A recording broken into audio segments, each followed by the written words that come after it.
warahmatullahi wabarakatuh. Halo teman-teman semuanya. Pada video kali ini saya akan menunjukkan bagaimana caranya untuk membackup data apabila terjadi sesuatu yang tidak diinginkan pada laptop kita, seperti tidak bisa masuk desktop sehingga kita tidak dapat mengambil data-data yang kita perlukan.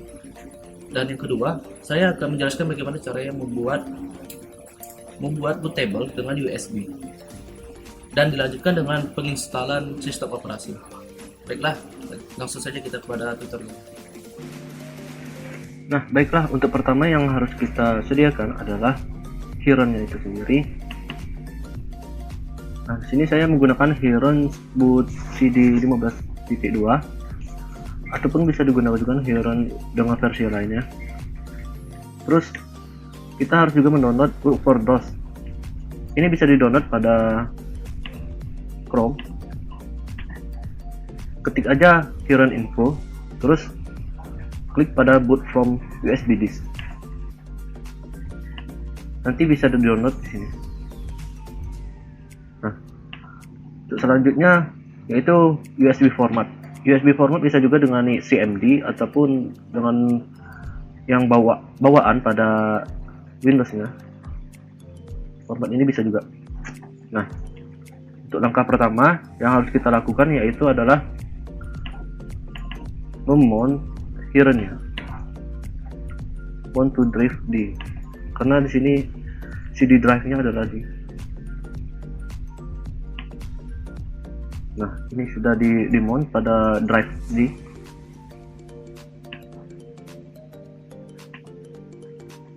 Selanjutnya itu memformat USB-nya.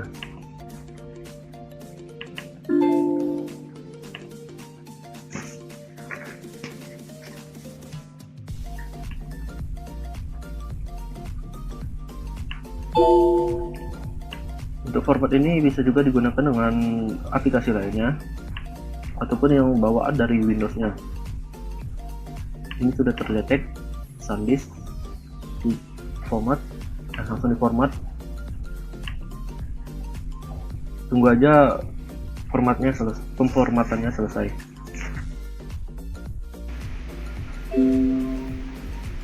Ya, untuk formatnya sudah selesai. Di close saja. Langsung kita buka Group4DOS-nya. Nah, Group4DOS-nya nanti setelah diekstrak akan menjadi seperti ini.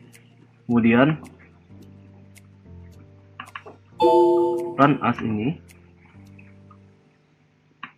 jalankan Group4DOS-nya, kemudian refresh, pilih disk.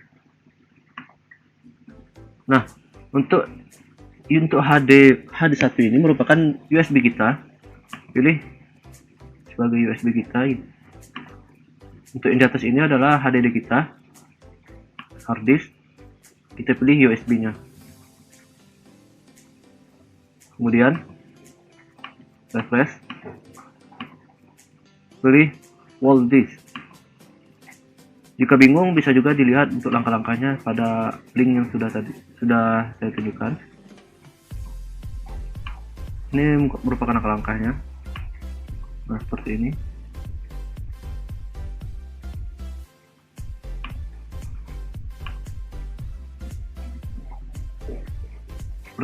Setelah seperti ini, langsung saja diinstal.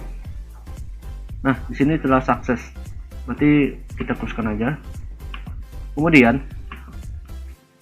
Heron yang ada pada CD drive ini kita kopikan aja semuanya pada USB kita, kepada flash disk kita.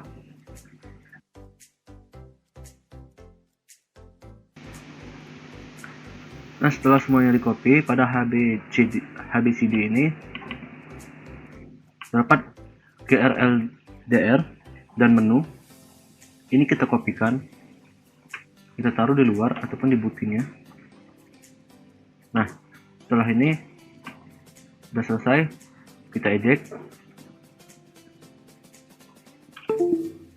Kemudian kita coba lihat gimana tampilan barunya.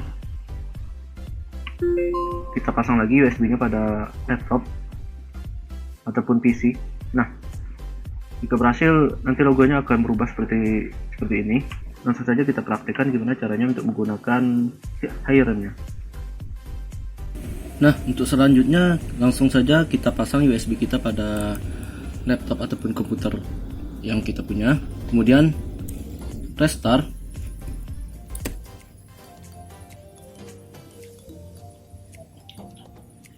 Nantinya kita akan memasuki BIOS.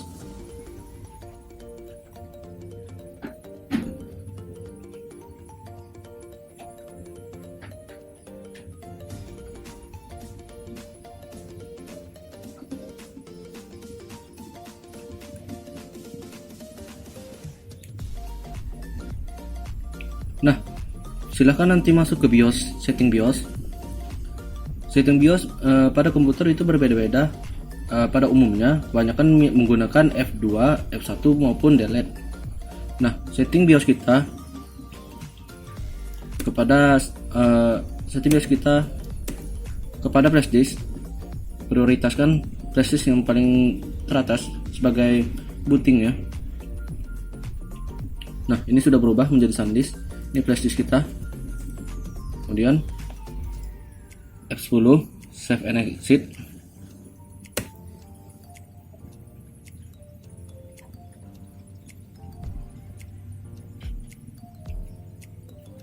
Nah, di sini ada mini Windows XP maupun fitur-fitur lainnya.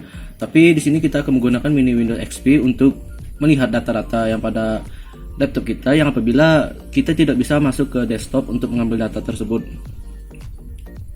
Nah, langsung saja kita masuk ke mini Windows XP.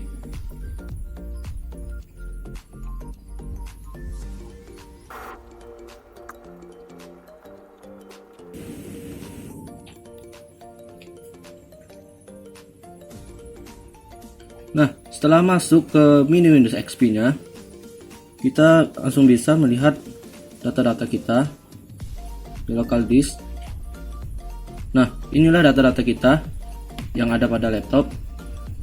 Jadi setelah kita masuk ke mini Windows XP nya, kita dapat mengambil data-data yang kita perlukan untuk di backup ataupun diselamatkan apabila terjadi sesuatu yang tidak diinginkan pada komputer kita.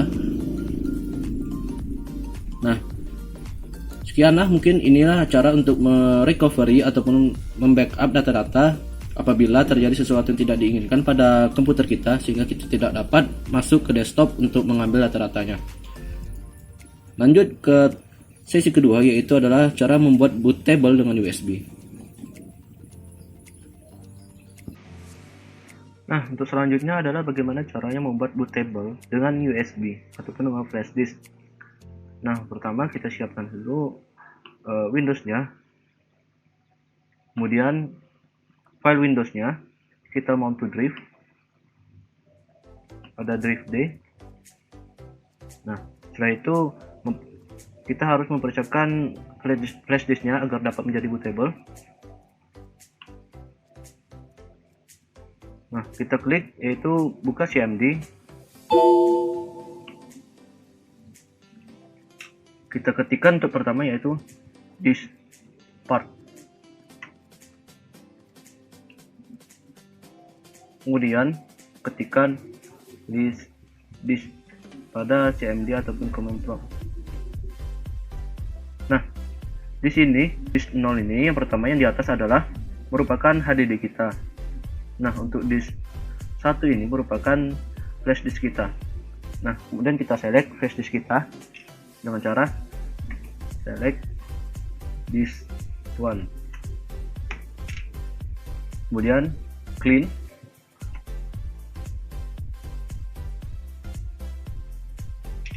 Setelah itu, setelah kita clean, kita buat partisi baru, partisi primary baru, create.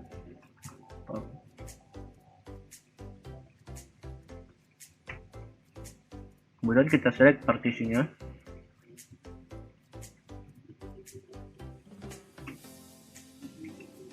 Aktif. Kemudian kita ketikkan format fs, yaitu kita ubah tipe menjadi NTFS. Kita tambahkan quick biar lebih cepat. Nah, setelah selesai pemformatannya, kemudian kita ketikkan oksigen. Nah, kita ketikkan. Setelah itu kita boleh exit.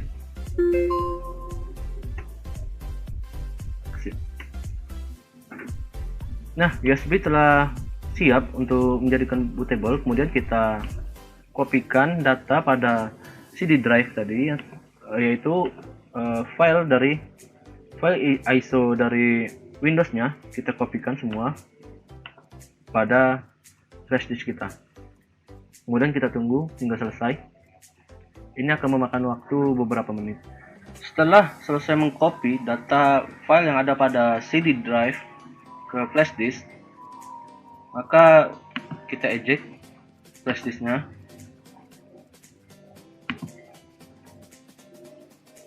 Kemudian kita pasang lagi, kita coba lihat apakah logo dari flash disknya berubah.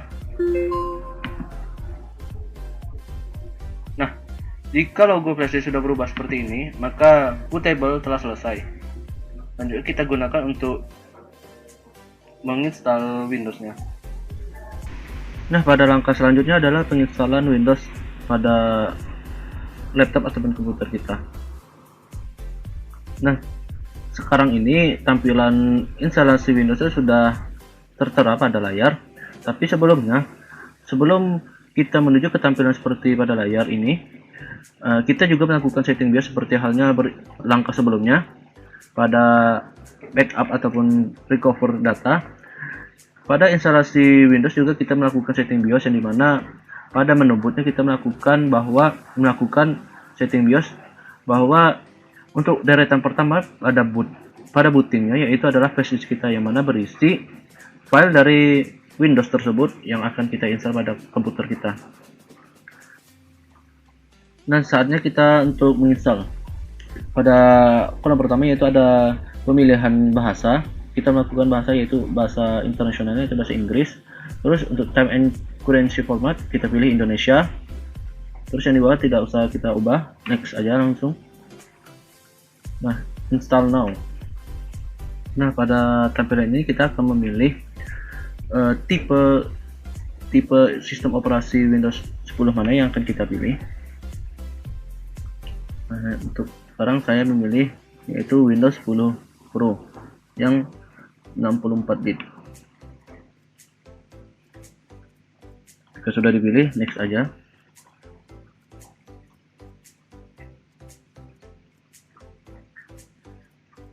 Untuk langkah selanjutnya yaitu kita centang I accept the license system. The next, pilih custom. Nah, untuk langkah selanjutnya kita diperintahkan untuk memformat.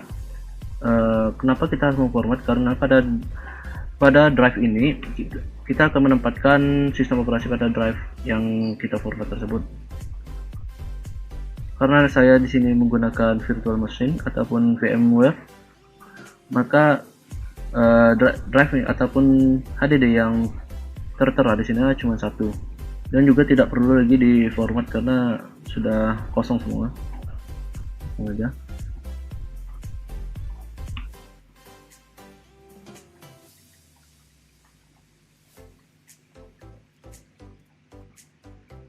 Nantinya jika kita melakukan penerapan secara langsung pada komputer, di sini terdapat beberapa drive yang dimana terdiri dari drive system dan juga drive primary, yang dimana pada drive system kita akan menempatkan sistem operasinya pada drive system tersebut, maka harus diformat. Drive system biasanya pada komputer yaitu adalah drive C, dan untuk yang penyimpan data ataupun drive primary-nya yaitu adalah D atau E, maka yang kita format adalah drive C.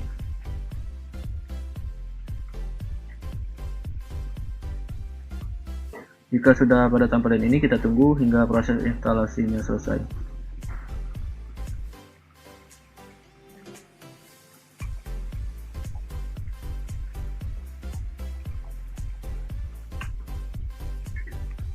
Nah, kemudian pilih set up for personal use. dan next.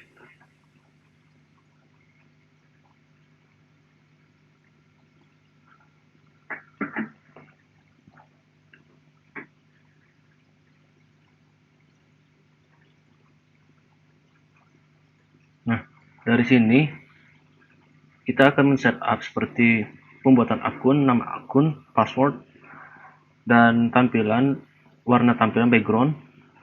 Setelah itu langsung ke tampilan desktop. Sebenarnya instalasinya sudah selesai dari awal. Nah, mungkin hanya ini tutorial yang dapat saya berikan. Terima kasih telah menonton.